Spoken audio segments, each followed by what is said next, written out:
सीधी में ठगी पीड़ितों ने पीएम मोदी के नाम सौंपा धन्यवाद ज्ञापन। भुगतान के लिए की है मांग।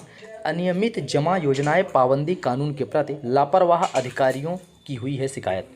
सीधी जिले के ठगी पीड़ित जमाकर्ता परिवारों के द्वारा आज सीधी जिला मुख्यालय में प्रधानमंत्री के नाम धन्यवाद ज्ञापन सौंपा गया है, जहां उनके द्वारा यह बताया गया है कि वर्ष 2019 में अलग अलग चिटफंड कंपनियों के द्वारा उनका पैसा लूट लिया गया है एवं वह अपना पैसा पाने के लिए परेशान हैं, जिसको लेकर आज सैकड़ों की तादाद में ठगी पीड़ित लोग आज मुख्यालय में पहुंचकर प्रधानमंत्री के नाम एसडीएम को ज्ञापन सौंपा है तथा इस पर अपनी प्रतिक्रिया भी दी है।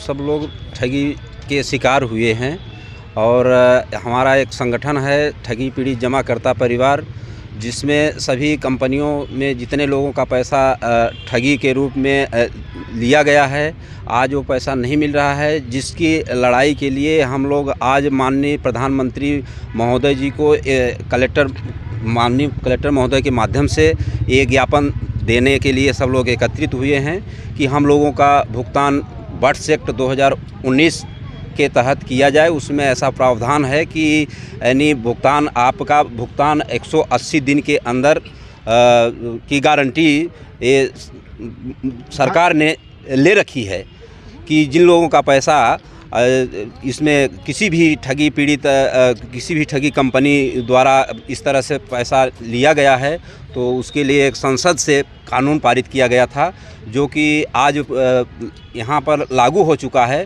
पर अभी जो यहाँ के कर्मचारी अधिकारी लोग हैं वो उसको कहीं न कहीं अनदेखा कर रहे हैं।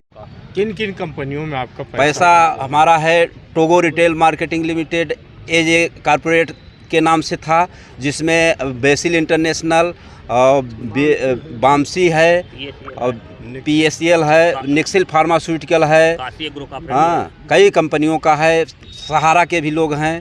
तो इस तरह से साईं प्रकाश, साईं राम। कितना पैसा फंसा होगा यहाँ? तो अब क्या बताएं कि यहाँ 42,000 करोड़ कंपनियाँ जो ठगी की हैं, तो उसका अमाउंट का तो अब हमारे बस की बात नहीं है कि कितना होगा, पर हमारे अंदाज से ये है कि यहाँ कम से कम ये मान कर चलिए कि अरबों रुपए का ठगी किया। हम लोगों का कम से कम जो हमारा स्वयं का है, हमारा स्वयं का 20 लाख रुपए इसमें जमा है और तमाम मित्र साथी हैं, सबका कहीं 10-20 लाख सबका पैसा फंसा हुआ है। यानी अयोध्या प्रसाद प्रजापति। कहाँ से आए हैं? हम सरसा से हैं। हमारी कंपनी थी टोगो रिटेल मार्केटिंग लिमिटेड, एक कंपनी है अपने सीधी ज़िले में। एक मनीष का फर्म था 2007 से, जिसका मुख्य डायरेक्टर पृथ्वीपाल सेठी बॉम्बे के रहने वाले कहीं के हैं। इसमें जो मंडल के संयोजक पदाधिकारी सब यूपी से आके यहाँ कंपनी का निवेश अपने सीधी ज़िले में करवाए।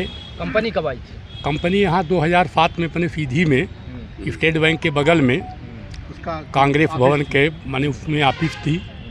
ऑफिस में manager, area manager, branch manager कुल मिला के ऑफिस थी, जिसमें कई कंपनियों का काम होता था। टोगो रिटेल मार्केटिंग लिमिटेड के नाम से जो कंपनी थी, उसमें सहारा के अलावा LIC का भी काम होता था। मिनी LIC की पॉलिसी थी, बजाज रिलायंस की पॉलिसी थी, जिसमें टोगो रिटेल मार्केटिंग में फिक्स डिपॉजिट की स्कीम थी। फिक्स 10,000 रुपये आप जमा करो, 3 साल में 14,500 मिलेंगे, 6 साल के लिए जमा करो 21,500 मिलेंगे। इस तरह से लोगों का झांसा देके नेटवर्किंग के माध्यम से जो कंपनी के डायरेक्टर थे पृथ्वीपाल सेठी, नेटवर्किंग के माध्यम से को माने एक तरह से कारपोरेट एजेंट बनाते थे। एक एजेंट दूसरे एजेंट को सलाह देते। ये उठता है कि आप लोगों का सिहावल ब्लॉक से आए हैं, आप लोग कितने लोग हैं, आपका कितना पैसा फंसा? सिहावल ब्लॉक से अपने कम से कम 10,000 से 12,000 के बीच में जमा करता हैं सिहावल में। लेकिन अपने सीधी जिले की बात की जाए तो सीधी जिले में करीब 1 लाख से अधिक यहाँ जमा करता परिवार हैं।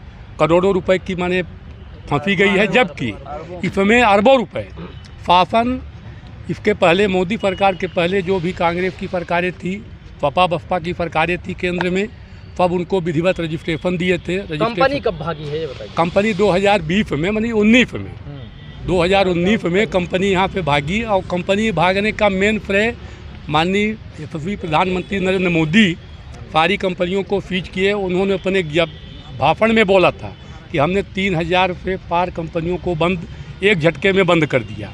बंद होने के बाद पार्लियामेंट पे परफॉर्मेंस पे कानून भी लाया गया, जिसमें अफीमी अनियमित जमा योजना पाबंदी कानून 2019, उसको फार्ट में लोग इंग्लिश में बट फैक्ट के नाम से भी बोलते हैं। कलेक्ट्रेट में आए हैं, आपकी क्या डिमांड है? कलेक्ट्रेट में आए हैं सर, कलेक्ट्रेट में हम लोग सालों से चक्कर लगा रहे हैं। जब खान साहब थे उस समय भी हम लोग आ रहे थे। मालवी साहब कलेक्टर जब से आए हैं तो हम लोग 3-4 बार मिले। उनके आदेशानुसार पिछले वर्ष जनवरी 23 में हम लोग कलेक्टर महोदय के कहने के अनुसार एसपी महोदय के यहाँ कोतवाली में आवेदन किए। समय से लड़ाई लड़ रहे हैं। इसके बाद हम लोग 4 बार करीब भोपाल में गए माननीय मुख्यमंत्री महोदय के पास। 2 बार हम लोग दिल्ली जंतर मंतर रामलीला मैदान में धरना प्रदर्शन कर चुके हैं। 4 बार दिल्ली में भी हो चुका है। माननीय कलेक्टर महोदय के आदेशानुसार यहाँ मई महीने में सभी जितने माने ठगी पीड़ी जमा करता है सबका आवेदन विधिवत यहाँ भुगतान के लिए बट फैक्ट के अंतर्गत जमा हुआ है। सबकी विधिवत पावती मिली है आवक जावक शाखा से।